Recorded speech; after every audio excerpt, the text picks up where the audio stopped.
চোখের সামনে মৃত্যু, সেই মৃত্যুর সামনে থেকে অবিশ্বাস্যভাবে জীবনে ফিরেছেন বিশ্বাস কুমার রমেশ। আহমেদাবাদে ছাই হয়ে যাওয়া বিমানে একমাত্র জীবিত।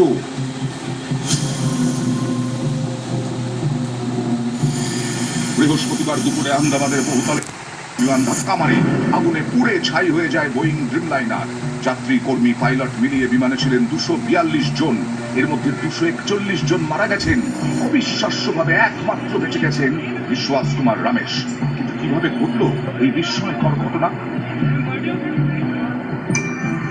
এই দেখুন, AI-171 রানওয়ে ধরে ছুটছে।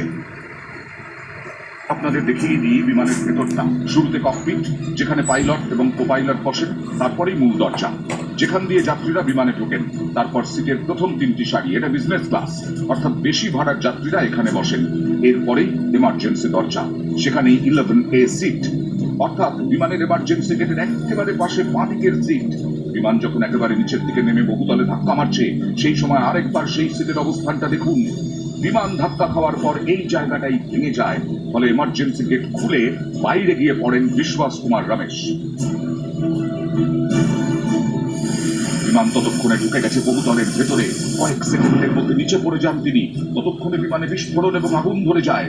স্বাভাবিক কারণেই নিচের দিক থেকে আগুন ওপরের দিকে উঠে যায়। বেঁচে যান বিশ্বাস কুমার রমেশ। বিস্ময়কর ভাবে বেঁচে যাওয়া।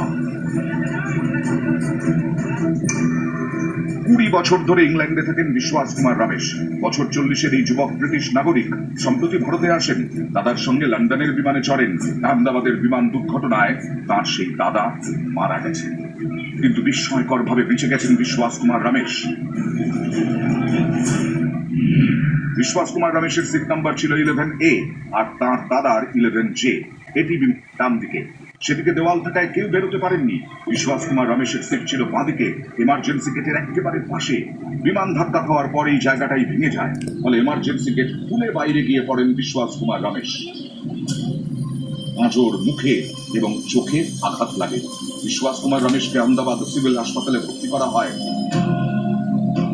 বৃহস্পতিবার তার সঙ্গে দেখা করেন কেন্দ্রীয় স্বরাষ্ট্রমন্ত্রী অমিত শাহ। শুক্রবার হাসপাতালে গিয়ে তার সঙ্গে কথা বলেন প্রধানমন্ত্রী নরেন্দ্র মোদী। নিউজ 18 বাংলা।